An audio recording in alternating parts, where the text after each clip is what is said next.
ዛሬ የአብርሽን ውድቀት የሩታንም ትህትና የሄርሜላ ደግሞ የተሻለ የፍቅር ደረጃ እንዳላት የምናይበት ጊዜ ደርሰናል። ምክንያቱም ሁሌ እንደምነግራችሁ ፍቅር ያሸንፋል። አብርሽ ደግሞ እንደ ቀልድ የጀመራትን ነገር ዛሬ በሩታ በኩል ተጀምረዋል። ከዛ በቀጣይ ደግሞ ሄርሚ እንደምትመጣበት በእርግጠኝነት ልነግራችሁ ወዳለሁ። ከእናንተ ጋር የምቆየው ኪራ ቻናል እስከ መጨረሻው እያያችሁ ሳብስክራይብ አድርጉልኝ። ላይክ ያላረጋችሁ ደግሞ ቪዲዮን በመጀመር ገና ስትጀምሩ ማለት ነው ላይክ በማድረግ ጀምሩ ለማለት ወዳለሁ። ለእናንተ ላይክ ምንም ላያስከፍላችሁም ላይጎዳችሁም ይችላል፣ ለእኔ ግን ብዙ ጥቅም አለው። ስለዚህ ላይክ በማድረግ ጀምሩልኝ ለማለት ወዳለሁ። በመጨረሻ ደግሞ ሀሳብ አስተያየትን ከሰማችሁ በኋላ ሀሳብ አስተያየታችሁን የራሳችሁ የምትሉትን እሳቤ ደግሞ ጠቅሙኝ። አስፈላጊ ለሆነ ኮሜንት ደግሞ ሪፕላይ እመልሳለሁ ማለት ነው። ስለዚህ ዛሬ አብርሽ ምንድን ያለው ቪዲዮውን መጀመሪያ ያላያችሁት ልትኖር ስለምችሉ ቪዲዮውን በማየት እንጀምራለን። ስለዚህ ቪዲዮን አንዲ አይተን እንመጣለን። በሚያስገርም ቪዲዮ ዛሬ የመጡት እንግዲህ አንተ ከፍቅር ጋር ሆነ ካማየ ከሄርሜላ ጋር ሆነ ባይ ደስ ይለኛል። ምክንያቱም እዛ ጋር በእርግጠኝነት ደስተኛ ሆነ አይደለም ሊሆን ያለው ወይም እያሳለፍክ ያለውን ነገር ፈልገው አይደለም። የሆነ ከኛ ለመራቅ ከሰው ጫጫታ ምናምን ከሰው ጥያቄ በቃ ዙሪያ ካሉ ሰዎች ለመሸሽ ነው ይሄ ነገር እያደረክ ያለው እንጂ 100% ፈልገው እንዳልሆነ ነው ልብ የሚነግረኝ። ስለዚህ እኔ ደግሞ አንተ እንደዛ ሆነ ከማየ በቃ የልጅ አባት ነን። ከልጄ ጋር አብረን ብሆን አንተ ካንተ ጋር ብሆን ልጄን በሰላም ባሳድግ ደስ ይለኛል። ካልሆነ ግን እዛ ጋር የማትፈልገውን ህይወት ከምትመራ ከሄርሜ ጋር ሆነ በሰላም ህይወት እንድትኖር ደስ ይለኛል። በእኔም በኩል ያሉ ሰዎች አንተ መተው አይረብሹ፣ ምንም እንደዛው አረብሽም። ዛሬ ምን ተገኘና ከኔ ጋር ችግር የለም ከሄርሜላ ጋር ሆነ ልትይ ይችላል። ዛሬ ምን ተገኘ? ምን አዲስ ነገር ኖሮ ነው? ይኸውልህ እኔ ይሄንን ሀሳብ ሁለታችሁ አንቺና ሄርሜላ ምናልባት ምንም አታውቀዋል ልጅ ቀመር አስተምረሻት የሆነ ቀመራችሁ መጣች። ኔቨር እሷ ምንም የምታውቀው ነገር የለም። ስለምንም ቀመር ምንም ነገር አታውራ። እንግዲህ ቪዲዮውን እንዳያችሁት ነው። ብዙ ሰዎች ምን ይሉኛል መሰላችሁ? አንተ በራስ አስተያየት ብቻ የምትሰጠው ለምንድን ነው? የሰዎችን ኮሜንት ለምን አሰበሰብም ይሉኛል። ግን እኔ የማስበውን ነገር ብዙ ጊዜ ስለተሳካልኝ አሁን ላይ ደግሞ ይህን ነገር እንግዲህ ቀጥዬዋለሁ ለማለት እወዳለሁ።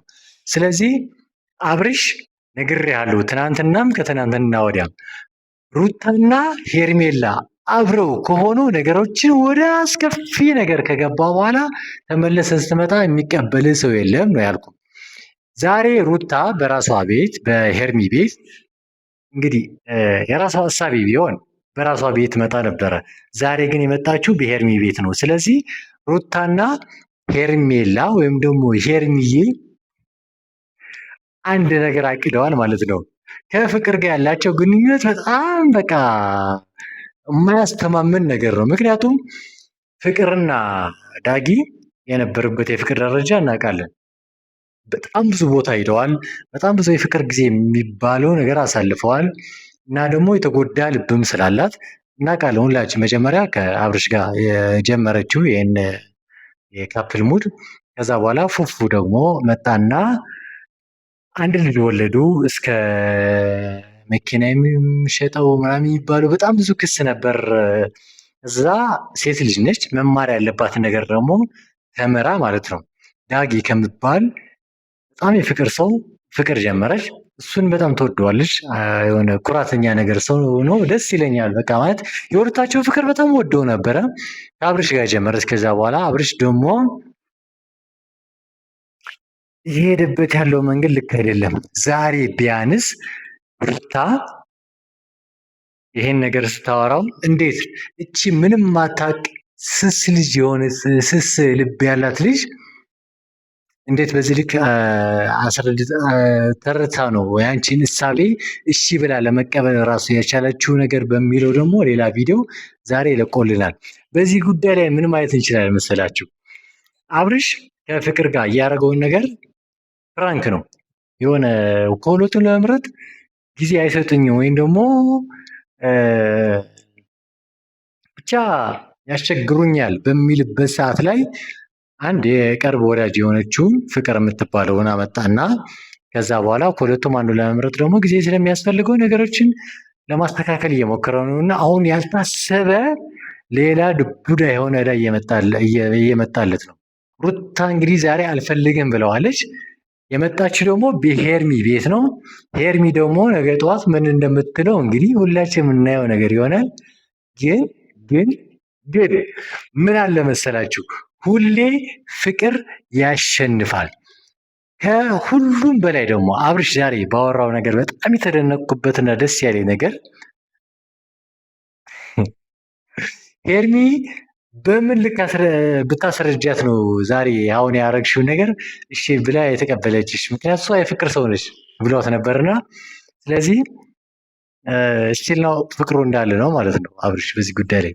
እንደዛም ሆኖም ግን ሩታ ያረግሽው ነገር በጣም ብዙ የሚያስጠላ ነገር እንዳለ ሆኖ ግን ብትየው ብዬ እመርጣለሁ። ምክንያቱም በጣም ብዙ ፈላጊዎች ደስታ የሚሰጡሽ እንደነ ደስታ አይነት ሰዎች አሉ። እነሱ ጋር ብትሆኚ እኔ ደስ ይለኛል። ምክንያቱም ልጅ እንዳለሽ አውቀውም ራሱ ብዙም የፍቅር ጥያቄ እየጠየቁሽ ነው። ሄርሜላ ደግሞ ከደስታ በላይ ደስታ የሚሰጥሽ በጣም ብዙ ወንዶች አሉ። እኔ ማንም ሰው እንኳን አንቺ ጋር ልምጣ ባይል ማለት ነው እንመጣጠናለን አንመጣጠንም በእርግጥ አላውቅም፣ ብቻ ግን እኔ ያለሽበት አፓርታማ አውቀዋለሁ በስነ ስርዓት ምናምናም ነገርና ሽማግሌ ይዤ እመጣለሁ። ሰው እንኳን ከሌለ ማለት ነው በስነ ስርዓት ነው የምነግርሽ ነገር ማርያምን። ስለዚህ አብርሽ ቀለኛ ሆነዋል በዚህ ሰዓት ላይ። ቀሉን ደግሞ የሆነ እንደ የሚያስቅ ቀልድ አይነት ሳይሆን በጣም የሚያናድድ የሚያስጠላ ግብረ መልስ ራሱ ለመስጠት ማለት በጣም የሚያስጠላ አይነት እንትን ይዞ መጥቶልናል በዚህ ሰዓት ላይ። ስለዚህ የማይሆነውን ነገር አይሆንም ለማለት ደግሞ ስንደፍር ሁላችንም አንድ አይነት እሳቤ ስናስብ ማለት ነው የተሻለ ለውጥ ይመጣል። አብርሽ በዚህ ሰዓት ላይ ምን አለ መሰለ አባቴ፣ አንተ ትናንትና የነበርክበትን ማንነት ሁላችን እናውቀዋለን። ሰብአዊነት አለ፣ ወንዳ ወንድ ነህ፣ ብዙ ያረካቸው ነገሮች አሉ። ግን አሁን ላይ ደርሰው ነገሮች እንደዚህ አጣመ ስታያቸው ቴንኪው ማለት ያለብን ሰዎችን ቴንኪው ሳትል ስትቀር ማለት ነው ነገሮችን እንደዚህ በዚህ ልክ ማበረሻታቸው በራሱ ባንተ ነው። ስለዚህ ነገሮችን ለማስተካከል ሁሌ ነገረኛ መሆን አይጠበቅብህም። ወንድ ነህ፣ ሰው ነህ። ሰውኛ ስታስብ ደግሞ ሰውኛ አስተሳሰብ ካለው ሰው ጋር ስታወራ የተሻለ ለውጥ ይመጣል ማለት ነው። ስለዚህ አሁንም ጊዜው አልረፈደም። ምርጫህን መናገር ትችላለህ። ካልሆነ ደግሞ ሁለቱም ምርጫ ኖ እነዚህ ሰዎች እያስቸገረኝ ነው ብለህ የምታሰብ ከሆነ ፍቅርን ተዋትና፣ ፍቅር ኦልሬዲ ከእንትና ጋር ነው ከዳጊ ጋር። ዳጊ የለቀቀው አንድ ቪዲዮ አለ፣ በጣም የሚያሳዝን ቪዲዮ። እኔ በዚህ ልክ አላስባትም ነበር። እንዴት በዚህ ልክ እኔ ማለት አብረህ ለእናትና አባትህን የማታሳየው ራቁትን ሆነ የማታሳየው ፍቅር እውነት እኮ እኛ ካደግን በኋላ ለእናትና አባት ከዚህ በፊት በእናትና አባት ሻወር የምንወስድ ልጆች ትንሽ ማሹር በሆንበት ሰዓት ላይ ነገሮችን ስናስተካክል አንታጠብ ነው በራሴን የምታጠቡ እንላለን። ግን እንደዛም ሳይሆን ከዳጊ ጋር ብዙ ያሳለፈችው ላይፍ አለ፣ ፍቅር አለ። እሱን ላይፍ አልፋ ደግሞ ዛሬ ከሩታ ጋር እያለ አብርሽ እሱን እያሰብኩ ነበር ከእሱ ጋር በፍቅር ስጀናጀን ነበር ብላ የመጣችበትን ቪዲዮ ማለት ነው ልሰራው አስቤ ነበር። ማለት ጻፍኩት ምናምን ነገርና በጣም የሚያስጠላው አይሆንም። የሆነ በቃ ማለት ደስ አይልም። አንድ ሁለት እንገራችሁ። እኔ ብዙ ጊዜ ተረት አበዛለሁ። አጠር አድርጌ አንድ ተረት እንገራችሁና እዛ በኋላ ዲቴይል ማብራሪያውን ደግሞ እናንተ ፍርድ ሰጣላችሁ ማለት ነው በዚህ ጉዳይ ላይ። ተረቱ ምን ይላል መሰላችሁ? አንድ ሰውዬ አዲስ አበባ ላይ ፓርክ ተሰራ። ከዛ ምን ይዞ ገባ? አንበሳ፣ ነብር፣ ጅብ፣ እባብ ምናምን ነገር ይዞ ገባ። እነዚህ እንስሳቶች የሚገኙት በጣም በውድ ዋጋ ነው እና የተሻለ ኢንካም ወይም ደግሞ ብቻ የሆነ የተሻለ ገቢ ያገኝበታለሁ ብሎ ነበር ያሰበው። ከዛ በኋላ ከፈተው፣ በር ሰራበት ምናምን። መግቢያ ዋጋ 300 ብር አደረገው። አንድ ሰው አይገባም። ግራ ገባው ሰውየው። እዛ ጋር የሚከፍለው ታክስ አለ፣ የቤት ክራይ አለ ምናምናም ነገርና ግራ ገባው። ይህን ነገር አያዋጣም መሰለኝ ምናምን ብሎ 200 ብር አደረገው። 200 ብር ማንም ሰው አልገባም። ግራ ገባው ሰውየው። እንዴ ዘንድሮ ወደ ኪሳራ ልገባ ነው ብሎ አንድ ሳምንት የሚሆን አየ። አንድ ወይም ደግሞ 2 ሰዎች ብቻ ነው የሚገቡለት። እነሱም ዲያስፖራ ናቸው። ብር ተርፎ እንደዚህ በዚህ ልክ እንትን የሚሉ ሰዎች ማለት ነው። ከዛ በኋላ አንድ ሳምንት አየው። ከሳምንት በኋላ ስለዚህ ሁሉም እኩል ለማድረግ መቀነስ አለብኝ በሚለው 100 ብር አደረገው። 100 ብር ማለት ነው። 100 ብር እኛ የምናውቀው የሆነ ለተጎዳ ሰው የምንሰጠው አይነት ብር ነውና እንደዛ ሆኖ ግን ማንም ሊገባለት አልቻለም። ከዛ በኋላ ግራ ገባው ሰውየው።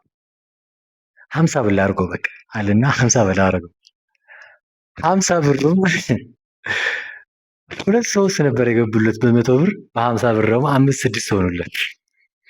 ወይ በስመ አብ ብሎ ነገርየውን ግራ ሲገባው ሌላ ተንኮል አሰበና ሰዎቹ እኮ ብር እንዳላቸው ያውቃል። እንግዲህ ከፓርኩ ውጪ የሚያደርጉትን በጣም ብዙ ኢንቨስት የሚያደርጉት ነገር አለ። አሳ ለመብላት 2000 ብር የሆነ ቦታ እንትን ለማለት ምናምን ብዙ ነገር ኢንቨስት ያደርጋሉ ሰዎቹ። ዲያስፖራ ሳይቀርም እዛ ይመጣሉ፣ ግን አይገቡም፣ ወደ ውስጥ ነው። ከዛ በኋላ ምን አለ፣ ኮንግራቹሌሽን ሰበር ዜና ብሎ ከዛሬ ጀምሮ ወደ ፓርኩ ለመግባት አንበሳ፣ ነብርም፣ እባቡንም፣ ጦጣዎቹንም ካንጋሮውን ለማየት በነፃ አድርጌዋለሁ አለ። በነፃ የማዕት ሰው ገባለት። ተረቱ እዚህ ጋር ነው ዋና ፍንጮ ነገር ማለት ነው። በነፃ ሰው በጣም ሰው ገባለት።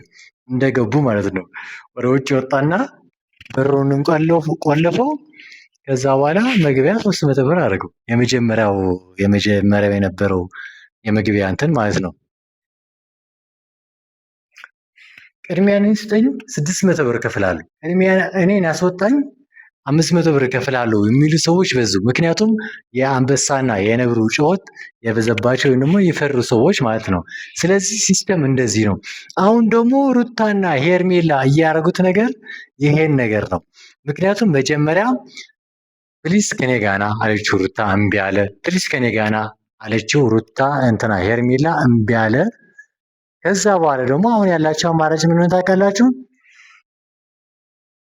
ወደ እነሱ እንዲመጣ ትህትና ያለው ነገር ያሳዩና እሺ በቃ ሄርሚዬ እኔ እኮ ልፈትንሽ ብዬ ነው እንጂ እንደዚህ አይነት ፍቅር አይቼ አላውቅም። ስለዚህ ሄርሜላዬ እኔ ፍቅር ብናትሽ ከአንቺ ጋር እንድንኖር ፍቃድ ስጪኝ ሲላት መውጫውን ደግሞ ሌላ ታሪክ ነው። ስለዚህ ሌላ ፈተና እየጠበቀ ነው አብርሽ። አሁንም እየሰማኝ ከሆነ ይህን ሊንክ እልክልሃለሁ።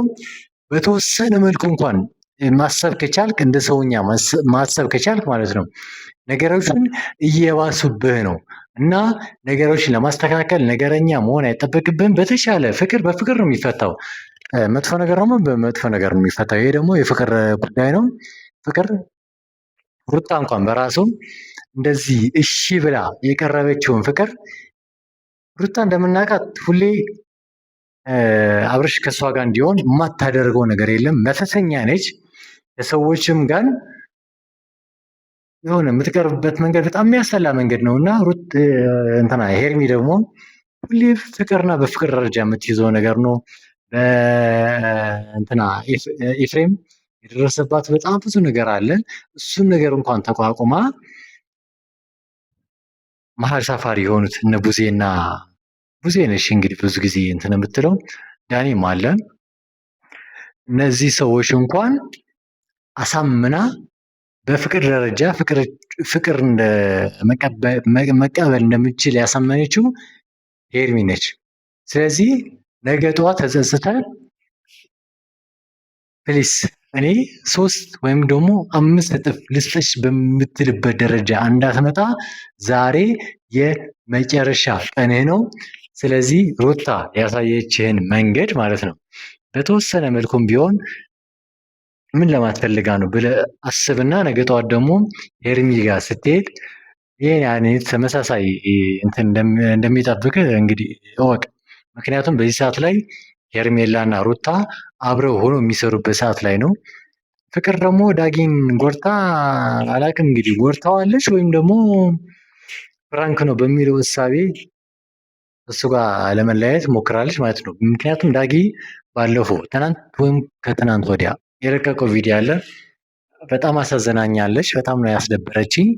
አብርሽ ጋር ፍቅር ከነበራት ከኔ ጋር መጀመር አልነበረባትም ምናምን ብሎ የጀመረው እንትን አለ። ሆም ተብሎ በል ተብሎ የተናገረው ነገር እንዳይሆን በትንሹም ቢሆን እፈራለሁ። ግን ምን አለ መሰላችሁ በዚህ ጉዳይ ላይ አብርሼ ጊዜው ያንተ ነው። አሁንም አልረፈደብህም። ሁሉም ሰው ያንተ አድናቂ ነው። ትናንትናም ከትናንትና ወዲያም የለቀቀው ቪዲዮ በጣም የሚያስጠላ ቪዲዮ ነው። ዛሬ ደግሞ ተገልብጦ ሩታ እንግዲህ እንደምናውቃት ልጅ ወልዳለች ከአብርሽ። ልጇ እንኳን ለማሳደግ አባት ያስፈልገዋል። ስለዚህ አባቱን እንኳን ወይም ደግሞ የእሷ የልጇን አባት እንኳን በዚህ ልክ ከፈረደችበት፣ ሄርሜላ ደግሞ ቅንጣት ነገር አይሰማት ማለት ነው። ማለት አልፈልግም ብለኛል እኮ ምን ለማለት ፈልገው ነው ከዚህ በኋላ የመጣው ብላ ተስፋ ስቆርጣ መሀል ሰፋሪ እንዳትሆን እፈራለሁ። ስለዚህ ነገሮችን ለማስተካከል ነገረኛ መሆን አይጠበቅብም። ሁሌ የምለው ነገር ነው። ፍቅር ሁሌ በፍቅር ነው የሚያሸንፈው። ስለዚህ በፍቅር የመጣውን ሰው በፍቅር አሸንፈው፣ በጥላቻ የመጣ ሰው ደግሞ በጥላቻ አሸንፈው እንጂ በፍቅር የመጣ ሰው በጥላቻ የመጣ ሰው ደግሞ በፍቅር ለማሸነፍ ከሞክር ሁሌ አንተ ውዳቂ ወይም ደግሞ ወዳቂ ነህ። ስለዚህ አብርሺ አሁንም ነገሮች ለማስተካከል ጊዜው አለህ ለማለት እወዳለሁ። ከእናንተ ጋር የቆየው ኪራ ቻናል ኔ ስቲል ነው። ከኔ ጋር ቆይታችሁ ታች ያለችው እዚህ ጋር አለች። እዚህ ሳብስክራይብ ያላደረጋችሁ ሳብስክራይብ አድርጉ። ላይክ በማድረግ ቪዲዮን ያልጀመራችሁት ላይክ አድርጉልኝ። በመጨረሻ ሀሳብ አስተያየትን በመስማት የእናንተም ሀሳብ አስተያየት መስጠት ትችላላችሁ ለማለት እወዳለሁ። ከእናንተ ጋር የቆየው ኪራ ወንድማችሁ ነኝ። አሻም